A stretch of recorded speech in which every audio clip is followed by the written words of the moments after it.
United Performance Medals, Peter Neuberger.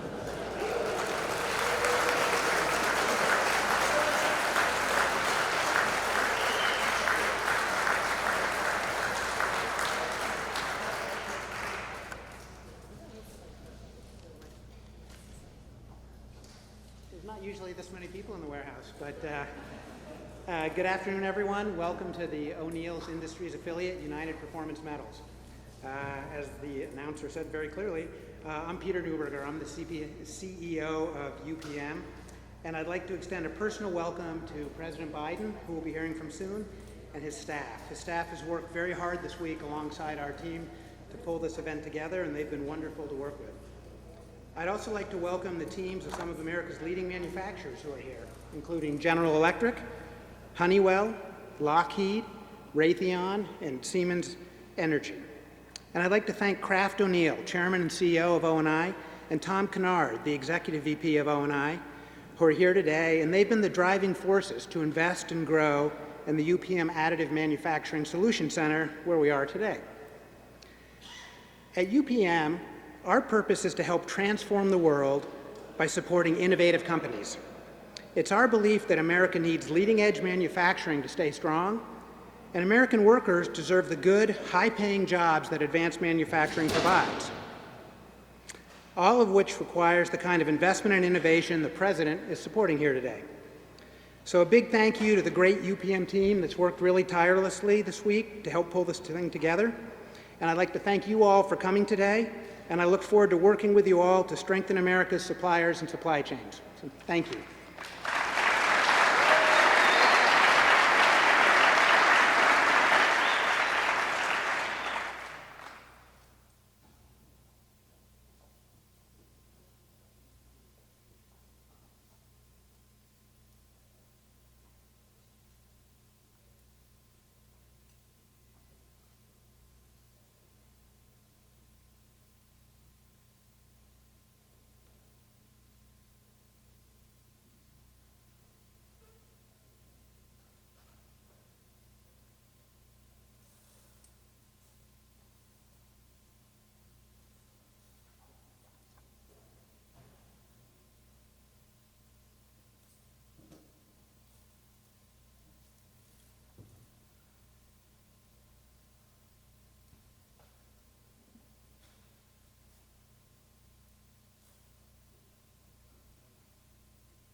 Ladies and gentlemen, please welcome the President of the United States, Joe Biden, accompanied by United States Senators Sherrod Brown and Rob Portman.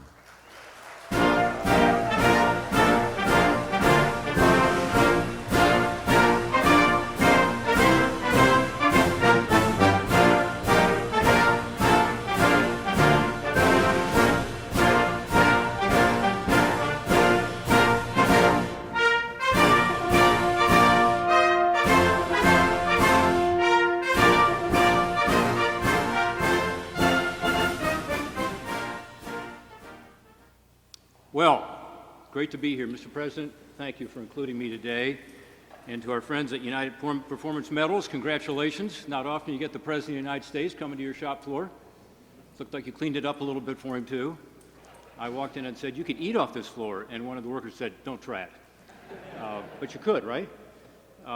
Listen, it's great to be here. This compact that we're talking about today, the Additive Manufacturing Forward, AM4 compact, is a great idea because it's going to help create more jobs here in America.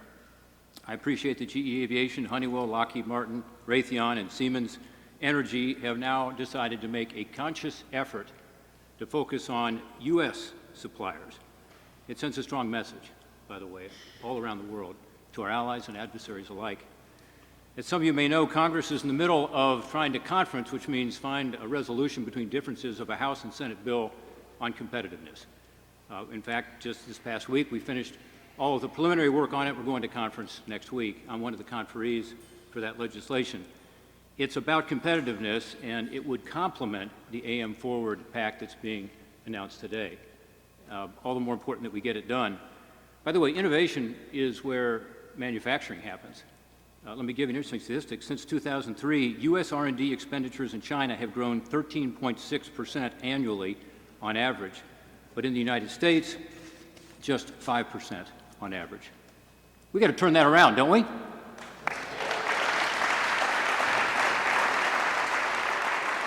If we want America to remain the innovation leader, and we saw some great technology just a little while ago, this additive manufacturing, we got to make sure that we are making things here in America because that's where the research follows. That's where the dollars are that are going to make us competitive. This bill also appropriates $52 billion to incentivize the domestic semiconductor industry through the CHIPS Act. As the President will tell you, this is very important to Ohio. We just have an announcement by Intel to make a $20 billion investment in the Columbus area. But he said it could be about $100 billion if we get this CHIPS Act passed, which is part of this competitiveness legislation. That's really important, not just to Central Ohio, not just to the Buckeye State, but to our entire country. All of these investments in our R&D ecosystem will boost our competitiveness. But it was not going to work if we're not protecting ourselves better from the bad actors, particularly China. And through programs, China comes into our country, finds the best research, the best researchers, pulls that research and uses it to fuel their own economy and their own military. We've got to stop that. That's why the Bipartisan Safeguarding American Innovation Act is included in this competitiveness legislation. This legislation is a result of a year-long investigation into this issue. I chaired the Permanent Subcommittee on Investigations at the time. We found out what was going on, had been going on for 2 decades, and this legislation is meant to address it. It has the support of the administration, and my hope is that we include that in the final package because we've got to be sure that we're not just the best at innovation, but that it's not being stolen from us. As a conferee, I'm also pushing for Senator Brown's and my legislation called Level the Playing Field Act 2.0. We already did 1.0. And the administration, through their U.S. Trade Representatives, has also been very helpful with that and supportive. This, again, is primarily about China, being sure they play by the rules. And if we don't pass this legislation, they'll continue to go around the trade rules that we have and unfairly compete with American workers. We've got to stop that. And this legislation will do that with regard to China.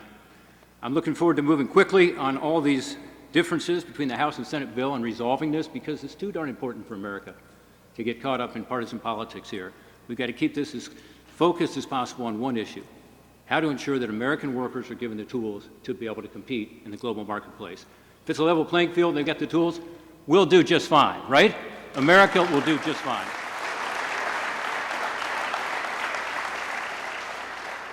So I'm now supposed to introduce my colleague, Sherrod Brown. He's a Democrat, I'm a Republican, and they have me introducing him. I don't know why. But it's because we work together on these issues, and we are co-authors of this Level the Playing Field 2.0. He's also supportive of this broader legislation I talked about, the competitiveness legislation, and it's important that we work together on behalf of the workers of Ohio. Sherrod Brown.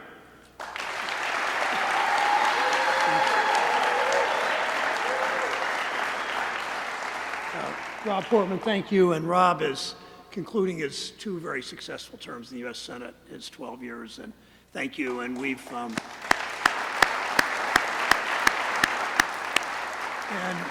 going out as he's working so hard on the Ukraine, on Russia, Ukraine, on his, and especially on these economic issues, level playing field, infrastructure, those issues that matter so much to all of us. We know that for generations, Ohio was a global leader in manufacturing and innovation, the lifeblood of our communities. But beginning in the 1970s and the 1980s, essentially we stopped making things in America the way we did. Corporate America wanted cheap labor wherever they could find it. They lobbied Congress successfully for tax breaks and bad trade deals so they could hopscotch the globe in search of lower and lower wages. Ohio has paid the price for years in the form of lost jobs and lost opportunity. Now the whole country pays the price, higher prices, supply chain disruptions and delays, losing entire high-tech industries to competitors like China. Look where we've ended up. An Ohioan invented the light bulb. Today, 99% of LED light bulbs are made in China. America invented the semiconductor. Today, 75% of them are made in East Asia. But for the first time in decades, we have a president and an administration that understands the damage this corporate business model has done to our state, to this region, and to the country. President Biden is committed to making more in America. That's why we're all here today. That's why UPM has helped us with this and so many others, my friend Sue Helper and Chris Levin and so many others. It's why the President signed into law our strongest ever Buy America protections that Senator Portman and I worked on to ensure that American tax dollars support American jobs. No Bay Bridges in California made of Chinese steel. If it's U.S. tax dollars, those products are made in America by American workers. And it's why we're here today, facilitating partnerships with Ohio suppliers like UPM and America's premier manufacturers like GE Aviation. President Biden, and I say this without equivocation, President Biden is the most pro-worker, pro-union, pro-manufacturing president in at least a generation.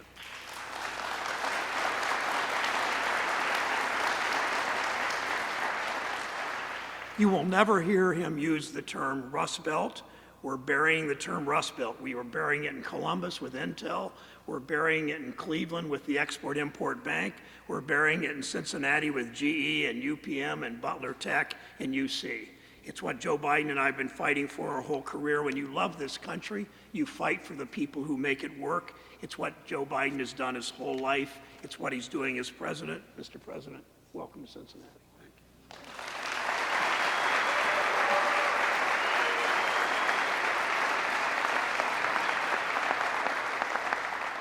Thank you, Sherrod, for that introduction. Folks, he's a real champion of really important aspect of work. My dad used to say, a job's about a lot more than a paycheck. It's about your dignity. It's about your place in the community. What these guys do is they care about the dignity of the worker. And I see things are really beginning to change. I really believe it. And Senator Portman, since he's not running again, I can say all the nice things about him that I want. And I won't get him in any trouble because he's leaving. But Rob spoke at the White House when I signed the Bipartisan Infrastructure Law that they both helped put together. And the truth of the matter is we may not agree on everything, although we agree more than he wanted to admit. I want to thank him for his leadership for bringing folks together to find common ground. You know, things have kind of changed since the days when I first got there. He's been there a couple terms. I was there. I got elected when I was 29 years old in the United States Senate from a very modest background, and I was there for 36 years before becoming vice president. We always used to fight like hell, and even back in the old days when we had real segregationists like Eastland and Thurman and all those guys. But at least we ended up eating lunch together. Things have changed. We got to bring it back. And Rob, I'm sorry you're leaving because you're one of the good guys. I mean because the way you treat other senators, the way you treat everybody. I appreciate it. And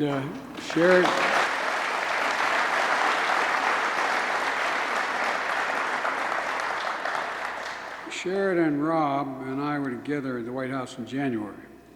And we were with the CEO of Intel, who asked whether he'd come to the White House. He wanted to talk to me. And he announced in the White House, at the White House, a $20 billion commitment to build state-of-the-art semiconductors and a mega site on nearly 1,000 empty acres just near Cleveland, Columbus, I should say. It's one of the largest investments of the kind, period, that we've ever had in all American history. 7,000 jobs building the facility, 3,000 permanent jobs to run that facility. You know what the average salary is going to be for that person, the folks working in that factory? $135,000 a year. They're going to get paid a decent wage, and they're not all experts and college-educated folks. A lot of blue-collar folks too. Making a timely, this thin little computer chip that literally powers everything in our life these days. Almost everything in life, including the cell phone you're holding up. It makes a difference. In my State of the Union address, I called it a field of dreams, where America's future is going to be built. And I quoted Sherrod at the time because he said he's going to bury the label Rust Belt. He's going to bury the label Rust Belt. I come from Scranton, Pennsylvania, and we used to, from Scranton all the way through Ohio and all the way across the Midwest, be the manufacturing citadel of the world. Today, we're joined by leaders of some of the biggest manufacturers in the country. GE, Siemens Energy, Honeywell, Raytheon, Lockheed Martin, to announce a new initiative that going to bury that label for good, the Rust Belt. You know, we're at this plant because it's smaller manufacturers are going to make this happen. And we're here to show why, along with the innovation bill in front of Congress, all this is going to help address what is on everyone's mind: fighting inflation, getting prices down. Just toured the Productivity Bay today looking at cutting-edge 3D printing. And we met with a group of suppliers that use 3D printing to make parts for big complex machines like aircraft, power generators, consumer products like hip implants. It goes across the board. And now, for the folks at home, you might ask, what does it matter to you at home? Well, I know you're worried about the price of gas, food, and other necessities. And why it matters if we make more things here in America. Well, it matters a great deal because the pandemic and the economic crisis that we inherited and Putin's war in Ukraine have all shown the vulnerability when we become too reliant on things made overseas. We learned the hard way that we can't fight inflation if supply chains buckle and send prices through the roof every time there's a disruption, which have been constant disruptions, particularly in South Asia. We know that one of the best ways to fight inflation is to bring prices down, is to strengthen the resilience of our supply chains. And that includes making more things here in America, at home, from top to bottom. And that's been my priority since day one. If I can slow here for just a second and point out that, you know, I didn't realize, I've been a senator for a long time, then a vice president for 8 years. I didn't realize there was an act passed back in 1939. It was called Buy American. I didn't know it existed. It's totally within the bounds of negotiated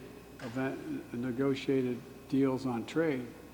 It says that when the president spends your money appropriated by the Congress, the president should only buy products or let contracts for things that are made in America, whether it's a deck of an aircraft carrier or it's a computer chip. Today's job report shows our plans and priorities have produced the strongest job creation in the modern times of the American economy. Today's report shows we created 428,000 jobs last month. And that means we have now created a total of 8.3 million jobs in my first 15 months in office with the help of the gentleman behind me.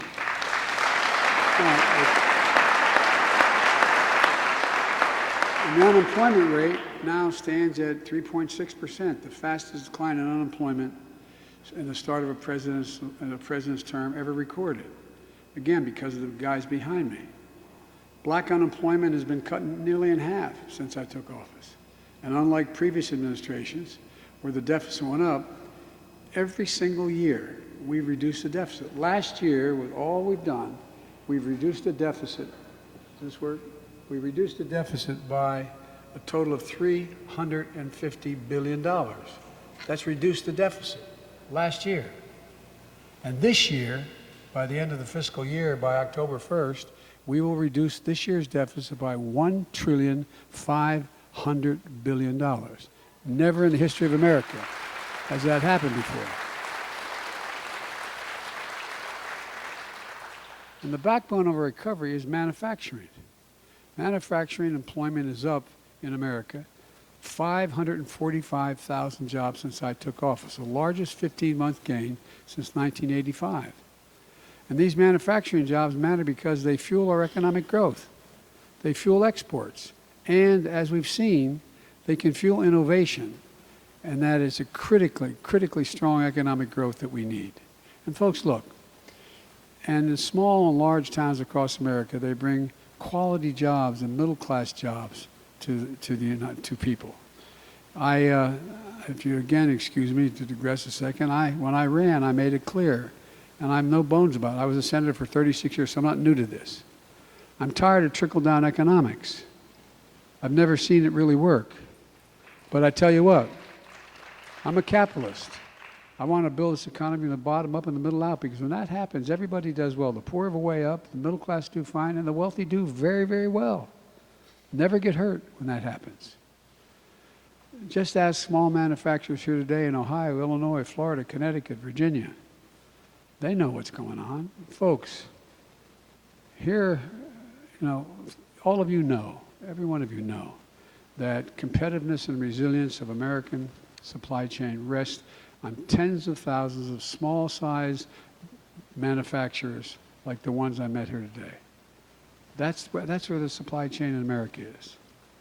And they account for nearly 99% of all manufacturing enterprises and more than 5 million American jobs. And every General Electric, Honeywell, Siemens Energy, Raytheon, Lockheed Martin, there are hundreds, for every one of them, there's hundreds of, if not thousands of smaller suppliers that help these iconic American businesses compete globally. And when they do well, the big businesses do even better. These small firms are the foundation of America's industrial base. And increasing their capacity, which these big businesses are doing as well, is critical to making more things in America, getting products faster and cheaper and reliably and out-competing the rest of the world. That's what it's about. But here's the deal. 3D printing technology is incredible. It can reduce the parts and lead times by as much as 90%. Not always, but as much as 90%. Slash material costs by 90% and cut energy use in half. That all helps to lower the cost making goods here in America. But not as small and medium-sized firms have access to the resources and financing and support they need to adapt to this technology until today. The executives here today have agreed to launch a new compact between large iconic manufacturers and smaller American suppliers. A commitment by these large companies to help those smaller ones adapt new technologies so we can continue to be the leading exporter of aircrafts and engines and in areas like medical devices, clean energy, technologies, and so much more. Look, our hope is that the compact will grow with more companies and expand into different industries.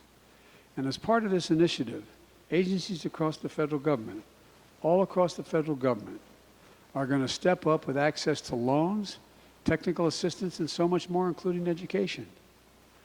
We're supporting this new partnership because this private sector has told us they can't do it alone.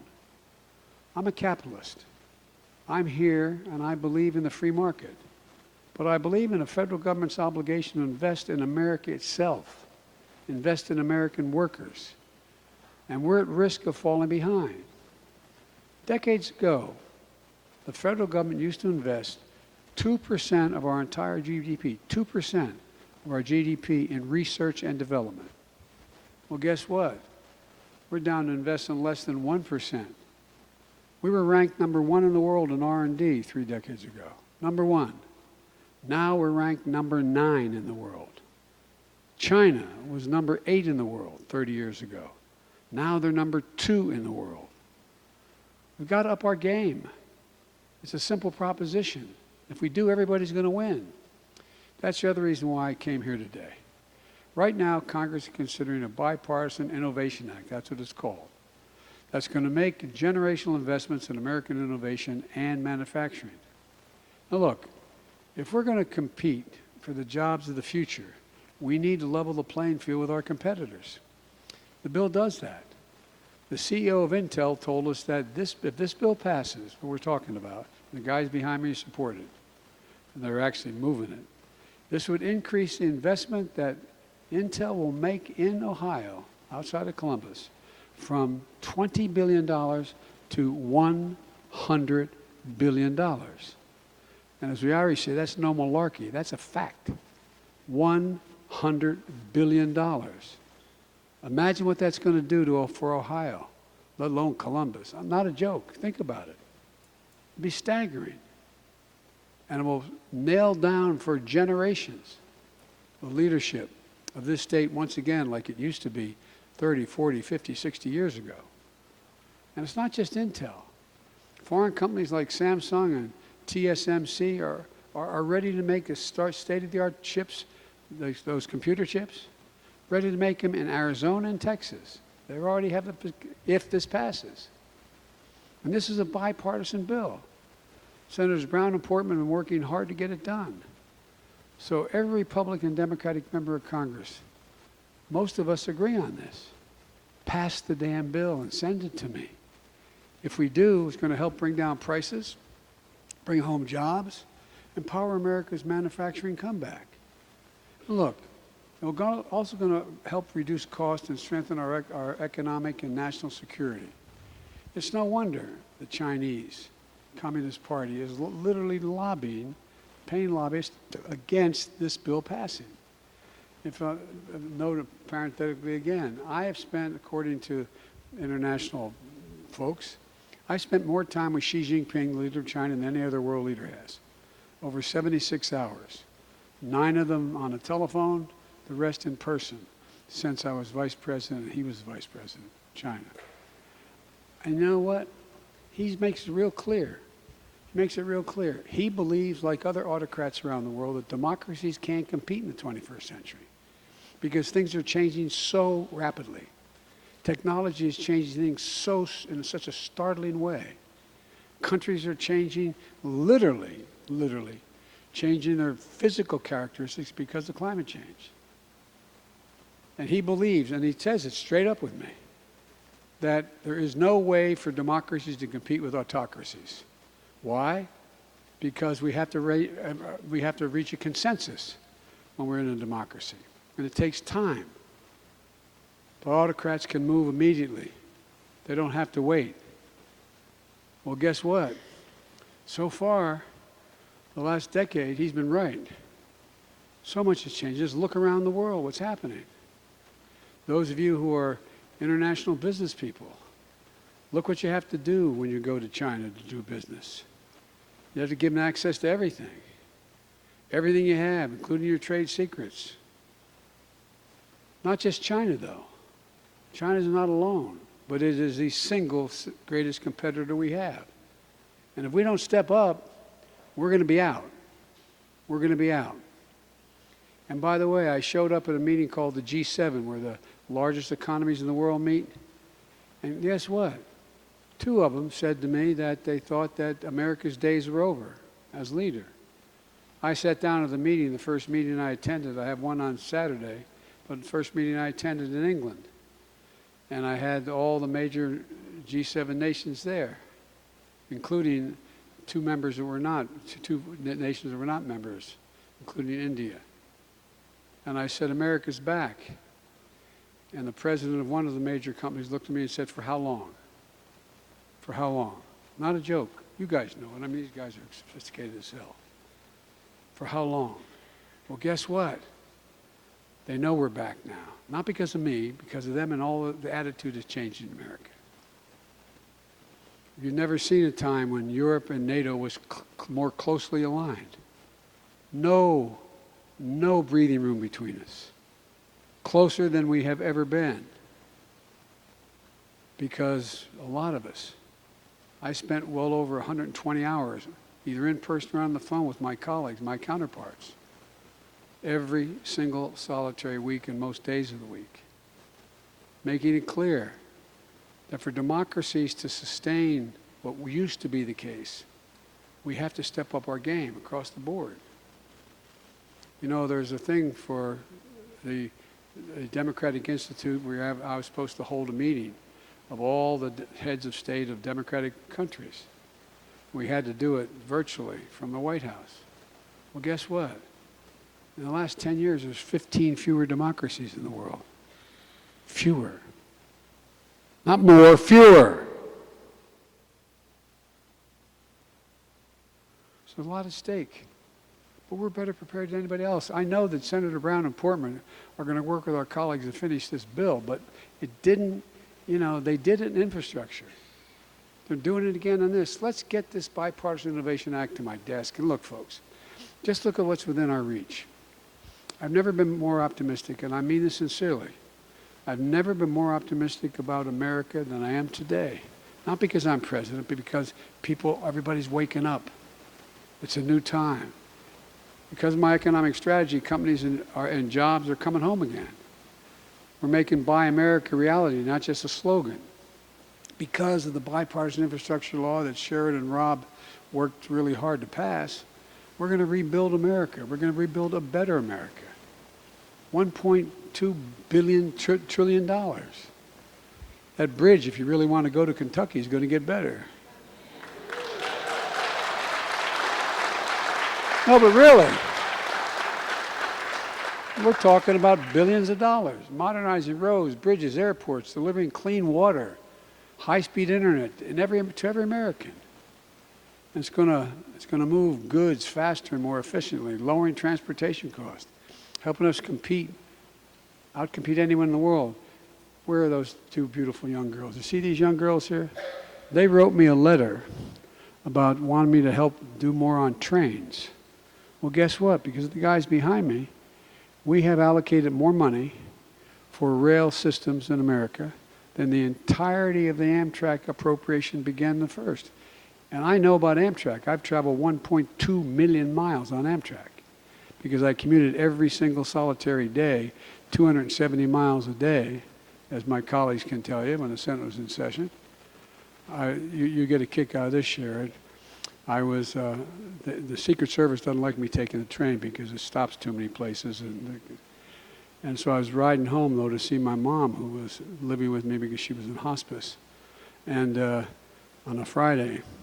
And a guy named Angelo Negri, a conductor, senior conductor, walked up and said, "Joey, baby!" Grabbed my cheek. I thought he was going to shoot him.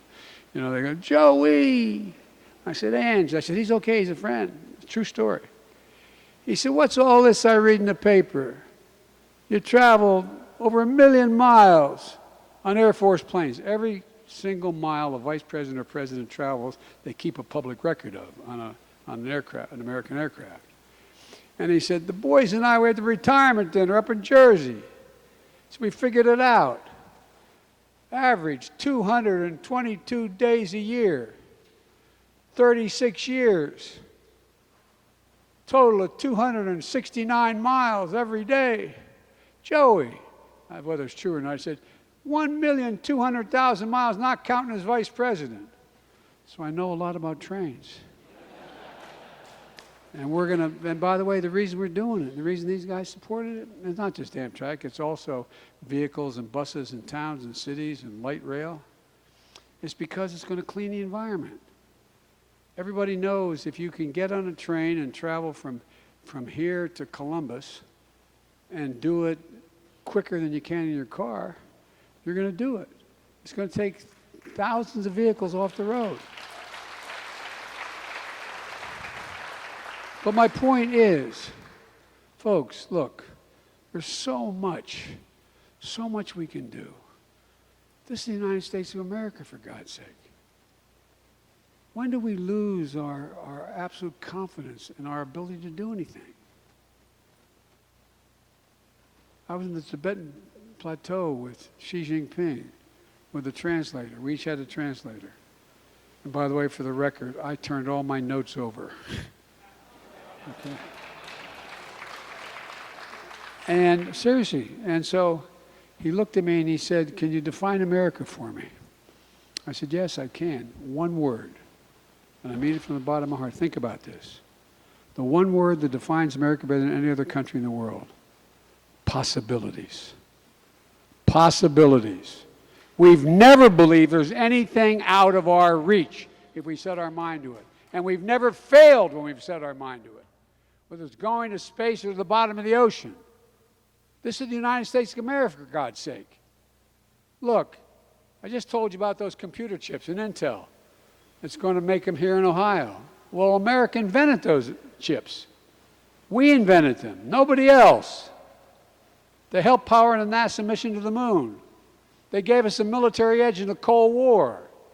And the federal investment from NASA in the military that kept fledgling chip industry alive, brought down the cost of making them, built a market, ushered in a new digital age. But then we stopped investing in ourselves. These chips are now predominantly made overseas. We learned a hard lesson during the pandemic. 1/3 of core inflation we faced last year is because of automobiles, the cost. Why? We had a lot of buyers because wages went up 5.5%. People wanted to buy things, but why couldn't they buy them? Because they couldn't make them. Why couldn't they make them? They didn't have the chips, the shortage of semiconductors. Let's not let the same thing happen here today with 3D printing and other advanced manufacturing that was invented and pioneered in America. These technologies revolutionize the way of life. They keep prices low for businesses and families. So let's make them in America again. Let's build a future here in America. Let's remember who in God's name we are. We're the only country in the world. And the reason why we're sometimes called ugly Americans, who can be defined by the notion of possibilities. There's nothing beyond our capacity. Nothing beyond our capacity. Not a single thing. If we act as the United States of America. The United States of America. So folks, I really am optimistic because of the guys behind me and other men and women like them. We're about to enter a new period. We just got to stay the course, have confidence in ourselves. And by the way, there's overwhelming strength in our diversity. And it's about time. I'll end by saying, when I got elected, I made a promise. I said my administration is going to look like America. Whether it's a vice president or a secretary of state or a cabinet member or a senior person, it's going to look like America. And it does. And one more thing. I know how to say the word union. Not labor, union. The single best workers in the world. So folks, let's go do this, okay? I want to thank the folks here. I want to thank all the major corporations here. And I want to thank what you're doing, all the small businesses we're going to bring together here. You're bringing together because we're going to provide good, decent jobs. And we're going to educate people to be able to handle all these jobs. God bless you all, and may God protect our troops. Thank you.